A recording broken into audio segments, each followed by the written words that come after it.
বন্ধুরা আজকের ভিডিওতে আমরা যে জিনিসটা শেখার চেষ্টা করব সেটা হচ্ছে কি যখনই প্রাইস কোনো চার্টে প্রিন্ট হতে থাকে তো সেই প্রিন্টিং দেখে মানে প্রাইসের লেগ দেখে আমরা ইন্টারনাল ডিমান্ড বা সাপ্লাই কিভাবে মেজার করতে পারি এবং যদি আপনারা এটা ব্যাক টেস্ট করে দেখেন তাহলে দেখতে পাবেন কি এই ধরনের প্যাটার্ন বা প্রাইস কিন্তু এইভাবে যে কোনো টাইম ফ্রেমে যে কোনো মার্কেটে যে কোনো ইনস্ট্রুমেন্ট বা ইন্ডেক্স বা স্টকে কিন্তু এই ধরনের প্রাইসে প্রিন্টিং হতে থাকে এবং প্রাইসের নেচারই হচ্ছে কি প্রাইস প্রথমে কী করে একটা ফার্স্ট লেগ প্রিন্ট করে তারপরে একটা পুল ব্যাক হয় তারপরে সেকেন্ড লেগ, এটাই ধরুন ডাউন ট্রেন্ডের ক্ষেত্রে। আবার আপ ট্রেন্ডের ক্ষেত্রে প্রাইস একটা আপ মুভ নেওয়ার পরে একটু পজ বা একটু পুল ব্যাক হয় বা কাউন্টার ট্রেন্ড বা শর্টার টাইম ফ্রেমে আমরা একটা অপোজিট প্রাইস অ্যাকশান দেখি এবং তারপরে প্রাইস মুভ করতে থাকে। তো প্রাইস ঠিক এইভাবেই মানে ফার্স্ট লেগ সেকেন্ড লেগ এইভাবেই কিন্তু লেগ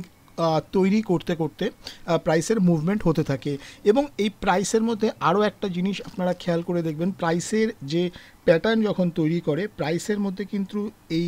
ডব্লিউ প্যাটার্ন এবং এম প্যাটার্ন এইটা কিন্তু প্রতিটা চার্টের মধ্যে তৈরি হতে থাকে। তো আপনারা যদি কোনো চার্টের প্যাটার্নটা দেখেন তাহলে দেখতে পাবেন কি প্রাইসের মধ্যে যে কোনো মুভমেন্ট যখন প্রাইস তৈরি করছে তখন কিন্তু এরকম একটা ডব্লিউ প্যাটার্ন বা এম প্যাটার্ন প্রাইস তৈরি করে। তো এই ডব্লিউ প্যাটার্ন বা এম প্যাটার্ন যখন তৈরি হচ্ছে সেইটা দেখলেও কিন্তু প্রাইসের নেক্সট মুভ কি হতে যাচ্ছে সেটা আপনারা বুঝতে পারবেন। যেটা আজকের বিষয়বস্তু কি প্রাইস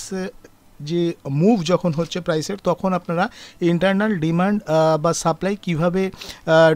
ডিফাইন করে সেই অনুযায়ী আপনারা মেজার টার্গেট পেতে পারেন। ব্যাপারটা একটু আমি জাস্ট আপনাদের বুঝিয়ে দিই, পরে আমি চার্টে মানে চার্ট দেখিয়ে আপনাদেরকে ডিটেলসে বোঝাবো। ধরুন প্রাইস কি করছে, এইখানে ধরুন একটা প্রাইস কোনো লেগ মুভ করছে আপ হলো, তারপরে ধরুন প্রাইসের মধ্যে কি হলো একটা আমরা পুল ব্যাক দেখলাম, ধরুন প্রাইস এরকম পুল ব্যাক করছে, তারপরে আবার প্রাইসের মধ্যে কিন্তু একটা আপ ট্রেন্ড হচ্ছে। তো এই যে প্রাইস যখন কোনো আপ মুভ করছে, ধরুন এখানে যে প্রাইস আপ মুভ হয়েছে বা এইখানে ধরুন একটা পুল ব্যাক আমরা দেখছি, এরপরে প্রাইসের মুভ কত দূর পর্যন্ত যেতে পারে সেটা কিন্তু আপনারা এই লেগের মধ্যে যে ডিমান্ড তৈরি হয়েছে সেই ডিমান্ড অনুযায়ী কিন্তু আপনারা কি করতে পারেন, টার্গেট মানে যে নেক্সট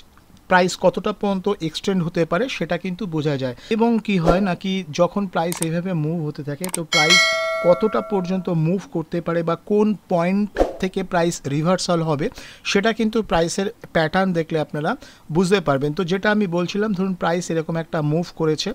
তো এই মুভের পরে কি হবে আপনার যে নেক্সট মুভ যেটা হবে সেটা কিন্তু এই যে ডিস্টেন্স আছে ধরুন এই যে হাই অথবা লো সেই অনুযায়ী কিন্তু প্রাইস আবার উপরের দিকে প্রিন্ট হবে। এবং এইভাবে যখন প্রিন্ট হচ্ছে তখন প্রাইসের একটা ফার্স্ট লেগ এবং সেকেন্ড লেগ কিন্তু কমপ্লিট হয়। কিন্তু ধরুন এরপরে প্রাইস কোথায় যেতে পারে, এই যে মানে ধরুন হাই অথবা লো এটার যে 50% যে এরিয়া হবে ধরুন এই এরিয়া, পরের যেটা আপনাকে দেখতে হবে কি প্রাইস এই 15% এরিয়াটা মানে 50% অফ যে লেগ আছে লেগের যে লেন্থ সেটা এক্সিড করতে পারছে কিনা। যদি দেখা যায় যে প্রাইস এখান থেকে রিজেকশন হচ্ছে তখন আপনারা দেখবেন কি 90% ক্ষেত্রে প্রবাবিলিটি আছে কি প্রাইস আবার নিচের দিকে প্রিন্ট করতে থাকবে। এবং ইন্টারনাল মানে এই যে প্রাইস যে ধরুন এই যে ফার্স্ট লেগ অথবা সেকেন্ড লেগ এই যে মুভ করেছে এই মুভের মধ্যে যে ইন্টারনাল যে সাপ্লাই ছিল মানে প্রাইস যখন নিচে প্রিন্ট করছিল তো এই যে সাপ্লাইয়ের যা লেন্থ হবে সেই লেন্থ অনুযায়ী কিন্তু প্রাইস নিচের দিকে মুভ করবে এবং সেটা ফার্স্ট লেগ এবং সেকেন্ড লেগ অনুযায়ী কিন্তু হতে থাকবে। ব্যাপারটা হয়তো আপনাদের কাছে পরিষ্কার হচ্ছে না, চলুন আমি একটা চার্টটাকে ওপেন করে আপনাদেরকে বিষয়টা ডিটেলসে বুঝিয়ে দিই। ধরুন এখানে একটা চার্ট আমরা দেখতে পাচ্ছি, তো এই চার্টটাকে যদি আমরা একটু ভালো মতো খেয়াল করি তাহলে কিন্তু আমরা বুঝে যাব যে এই প্রাইসের মানে এই যে চার্টের যে প্যাটার্নটা তৈরি হয়েছে এটা আমরা মেজার্ড টার্গেট অনুযায়ী কিভাবে ডিফাইন করতে পারি। তার জন্য আমাদের কি করতে হবে, ধরুন এই যে প্রাইস কি করছে এই একটা আমি চার্টটাকে একটু জুম করি আপনাদের, আমি চার্টটাকে একটু জুম করছি বোঝানোর জন্য। ধরুন এই যে কন্টিনিউ যে চার্টে ক্যান্ডেল হয়েছে এই ক্যান্ডেলের যদি আমরা লেন্থ দেখি মানে এর ওপেন থেকে ক্লোজ, আমি এই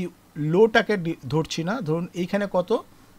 প্রায় 53.45 অ্যাপ্রক্সিমেটলি ধরুন 54 পয়েন্ট পর্যন্ত এই ফার্স্ট লেগের মুভ হয়েছে। তো সেকেন্ড লেগও কী হবে, যদি সেকেন্ড লেগের মধ্যে কোনো রিভার্সাল না হয় ইন বিটুইন, তখন কি হবে, যদি সেকেন্ড লেগের মধ্যে কোনো সেকেন্ড লেগ কমপ্লিট হওয়ার মানে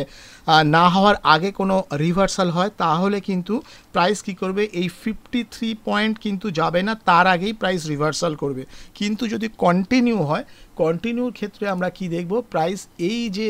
লেভেল যেটা রয়েছে, এই যে লেভেলটা দেখুন, এই যে প্রাইস অলমোস্ট এটা 53.45 অ্যাপ্রক্সিমেটলি ফার্স্ট লেগ,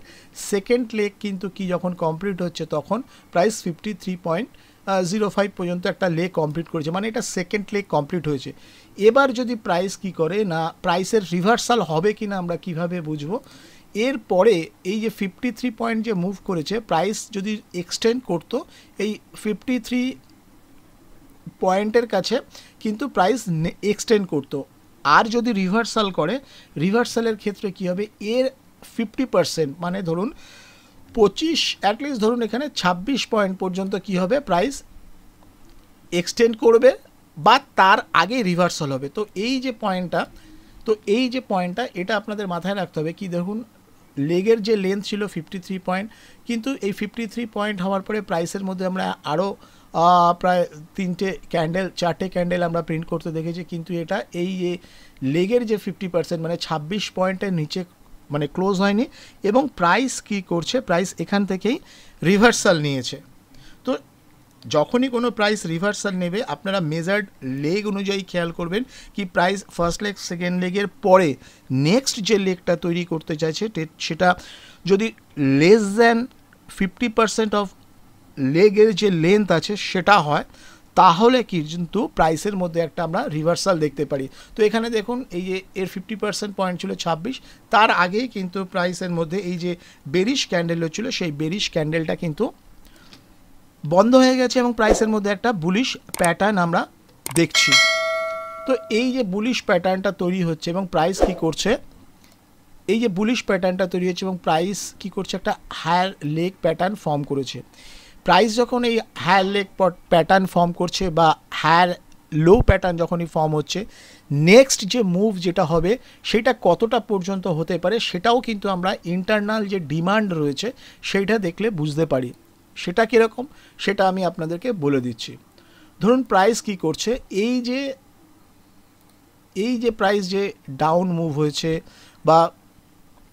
এই যে প্রাইস ডাউন মুভ হয়েছে, এইখানে কিন্তু ইন্টারনাল ডিমান্ড আমরা দেখতে পাচ্ছি। ইন্টারনাল ডিমান্ড এক্ষেত্রে যদি আমরা বুলিশ ট্রেন্ডটাকে যদি মেজার করি, তাহলে ইন্টারনালি এই যে ধরুন লো, লোয়ার হাই, লোয়ার লো, এর মধ্যে এই যে বুলিশ ক্যান্ডেল যে আমরা দেখছি বা এর মধ্যে এই যে বুলিশ ক্যান্ডেল দেখছি, এই এখানে বুলিশ ক্যান্ডেল দেখছি, হ্যাঁ, তো এই বুলিশ ক্যান্ডেলগুলোকে আমরা যদি জুড়ে দিই, এই যেখানে বুলিশ ক্যান্ডেল দেখছি, এই ক্যান্ডেলগুলোকে জুড়ে যদি আমরা একটা লেন্থ মেজার করি, তাহলে কিন্তু আমরা নেক্সট যে মুভ হবে, মানে যেখান থেকে এই যে হায়ার লো প্যাটার্ন প্রাইস তৈরি করছে, সেইখান থেকে যে মুভ যেটা হবে সেটা কিন্তু আমরা মেজার করতে পারবো। প্রাইস এইখান থেকে যখন মুভ করছে, আমরা